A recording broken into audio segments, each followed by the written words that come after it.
योग एक प्राचीन विज्ञान है। आप सब जानते हैं कि योग का प्रचलन हजारों हजारों साल से रहा है।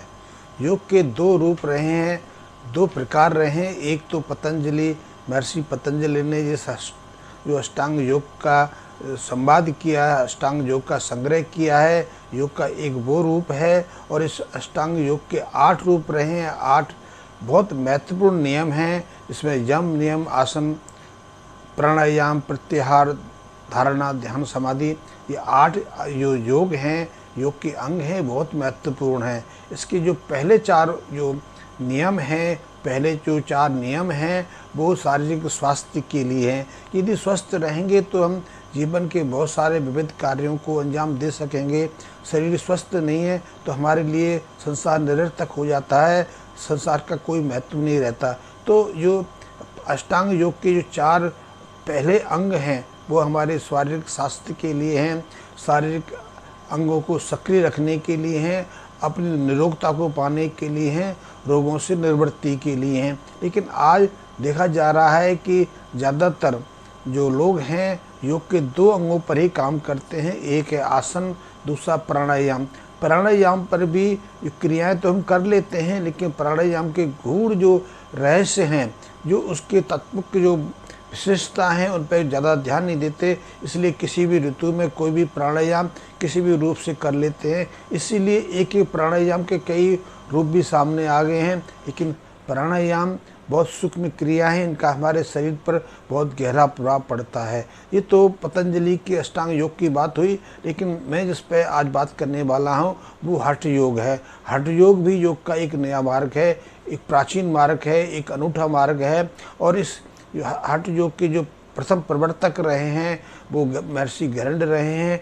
महर्षि गरुड़ ने गरुड़ संहिता के नाम से हठ योग की शुरुआत की। और इस हठ योग के 6 अंग हैं।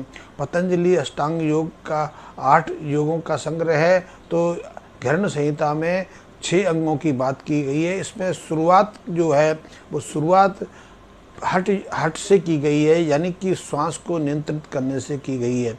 और उसके बाद मुद्राएं हैं, बंद हैं, क्योंकि मुद्राएं और बंद जो ऊर्जा का प्रवाह है उसमें अवरोध खड़ी करती हैं, तो ऊर्जा प्रवाह में अवरोध ना हो, इसलिए हठ योग के अंतर्गत मुद्राओं और बंदों की विशेष विवेचना हुई है। लेकिन इसका मूल आधार है श्वास को नियंत्रित करना। हम जैसे कि आप जानते हैं कि हम नाक से श्वास लेते हैं, लेकिन नाक में 2 छेद होते हैं, 2 रंध्र रहते हैं। एक बायां रंध्र रहता है, बायां छेद होता है, बायां नासाद्वार कहते हैं, और दूसरा दक्षिणी नासाद्वार है, जो दक्षिणी छिद्र है, और ये बहुत महत्वपूर्ण है।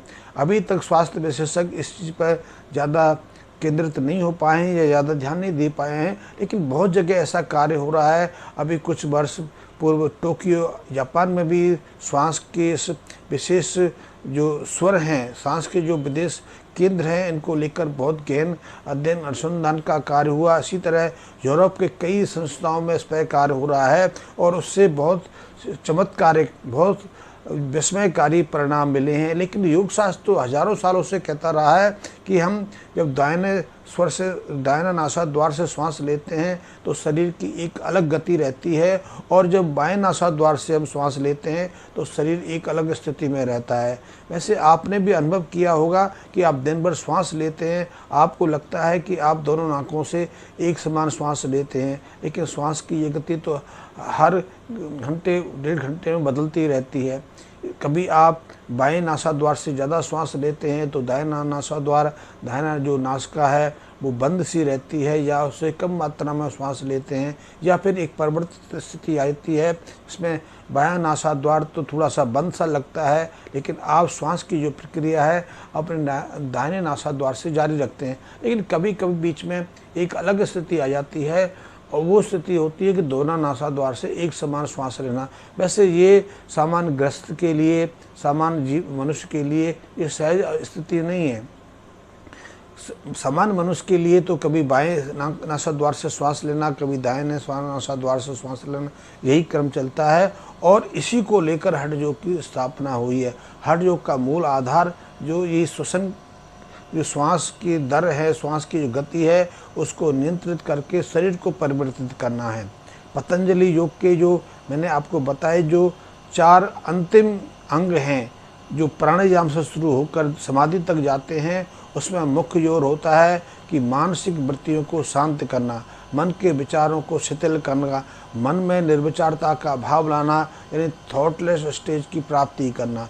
इसी से ध्यान घटित होता है और ध्यान जब गहराई में प्रवेश करता है तो समाधि की अवस्था घटित होती है। और ये एक ऐसा विषय है जिस पर यदि मैं किसी अलग दूसरे वीडियो में जानकारी दूँ तो ज़्यादा अच्छा रहेगा, क्योंकि ये वीडियो यदि इस विषय को पकड़े तो ज़्यादा लंबा हो जाएगा। तो मेरा मुख्य आधार हठ योग है और हठ योग का मूल जो आधार है वो है जो हमारे शरीर के अंदर जो ऊर्जा रहती है, जो प्राण शक्ति रहती है, जिस प्राण शक्ति से हम जन्म लेते हैं, हमारे जन्म की शुरुआत होती है। और गर्भावस्था में जो प्राण शक्ति हमारे नाभि केंद्र के आसपास सक्रिय रहती है, वो जो प्राण शक्ति है हमारे जन्म के पश्चात जब माँ से हमें अलग किया जाता है या हमारी गर्भ नलिका को काट कर हमें माँ के शरीर से पृथक किया जाता है, तब वो प्राण शक्ति नाभि से छटक कर नाभि से नीचे गिरकर हमारे मूलाधार केंद्र पर जाकर सक्रिय हो जाती है। सक्रिय तो नहीं रहती, वो कुछ मात्रा में सक्रिय रहती है, अन्यथा वो सुषुप्ति में चली जाती है, निष्क्रिय अवस्था में चली जाती है। इसे ही हठ योग में कुंडली की शक्ति कहा गया है। और इसी को जगाना, इसी को सक्रिय करना, इसी को मूलाधार से लेकर सहस्त्रार तक ले जाना हठ योग का मूल आधार है। तो मूल आधार जो पतंजलि योग का जो आधार है उससे थोड़ा विपरीत है। वहाँ मन की वृत्तियों को शांत करने पर जोर दिया जाता है, निर्विचारता की अवस्था पाने का प्रयास किया जाता है। लेकिन हठ योग में मन के विचारों को शांत करने पर ज़्यादा जोर नहीं दिया जाता। मुख्य जोर होता है कि जो हमारे अंदर शक्ति है, जो प्राण चेतना हमारे अंदर है और जो प्राण चेतना हमारी जन्म के पश्चात निष्क्रियता में चली जाती है, उसको जागृत करना। जब ये मूलाधार से सक्रिय होकर ऊपर की तरफ उठती है, सक्रिय होकर ब्रह्म केंद्र की तरफ या सहस्त्र की तरफ गतिमान होती है, तो ये कई चक्रों से गुजरती है। वैसे तो सैकड़ों चक्रों का विभिन्न ग्रंथों में उल्लेख आया है, कहीं 11 चक्रों का वर्णन भी है, लेकिन 60 चक्र सबसे महत्वपूर्ण हैं।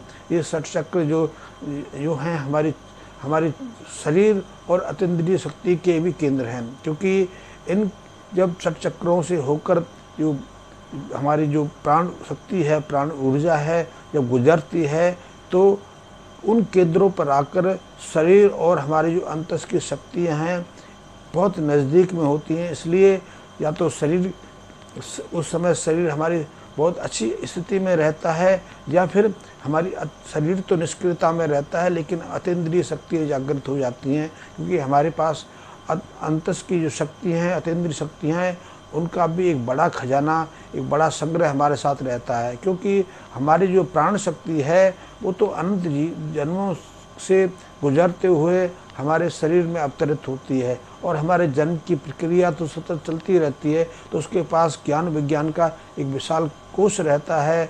हम उसी के आधार पर सोचते विचारते हैं, लेकिन वो सब कुछ हमारी स्मृति से चला जाता है। लेकिन जब ये प्राण शक्ति, जब प्राण ऊर्जा मूलाधार से ऊपर उठती है और विभिन्न चक्रों से होते होते ऊपर आती है, तो वो हमारे पूर्व जन्म की बहुत सारी स्मृतियों को या पूर्व जन्म में जो हमने अनुभव किए, जो ज्ञान विज्ञान हमने प्राप्त किया, जो हमने अपनी अनुभूति से अपने शरीर में संग्रहित किया, अपने मस्तिष्क में जिसको हमें संग्रह करके रखा, उसका हमें बोध कराती रहती है। तो ये बहुत महत्वपूर्ण है। जो हठ योग का मुख्य आधार इस शक्ति जागरण का है। और आज तो इस पर बहुत सारे प्रयोग भी हो रहे हैं। जो मैंने बताया कि हमारे बाएं नासाद्वार या दाहिना नासाद्वार से श्वास लेते हैं तो उनका भी बहुत महत्वपूर्ण आधार बन जाता है। चिकित्सा जगत में या शरीर शास्त्र में तो इस पर ज़्यादा अभी काम नहीं हुआ है, लेकिन फिर भी काम चल रहा है।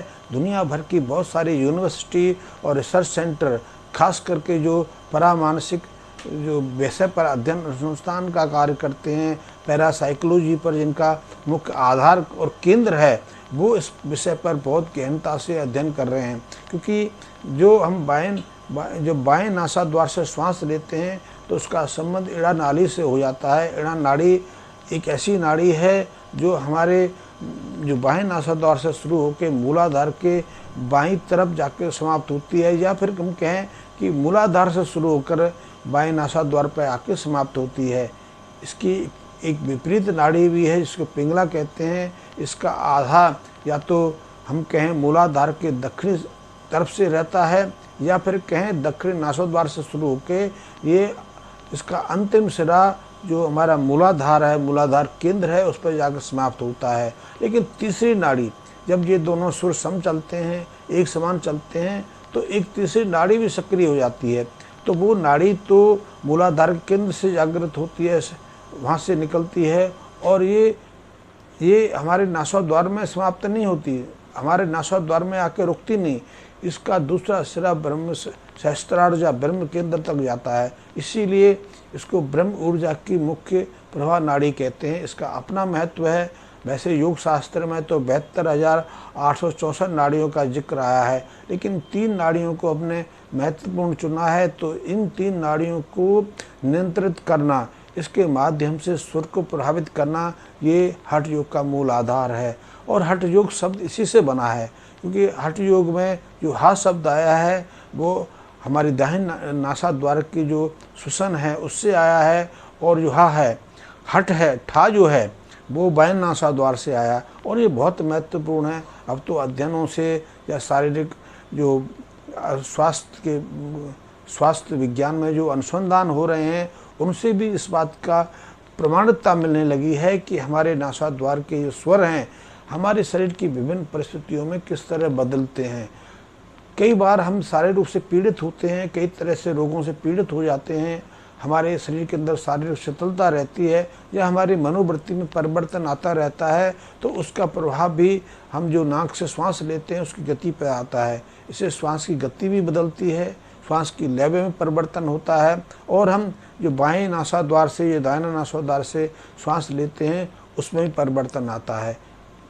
देखा गया है कि जिन लोगों को हृदय संबंधी रोग व्याधि रहती है, लीवर में परेशानी रहती है, या जिनको किडनी संबंधी परेशानी है, शरीर में ताप का प्रकोप ज़्यादा रहता है, बुखार रहता है, संक्रमण रहता है, पाचन तंत्र संबंधी व्याधियाँ हैं, ऐसी अनेक व्याधियाँ जो रहती हैं, यहाँ तक कि थायराइड ग्रंथि से संबंधित यदि व्याधि है तो उन लोगों का जो दाहिना नासाद्वार है उसे श्वास तीव्र गति से चलता है, वो अपने दाहिने नासाद्वार से श्वास ज़्यादा लेते हैं।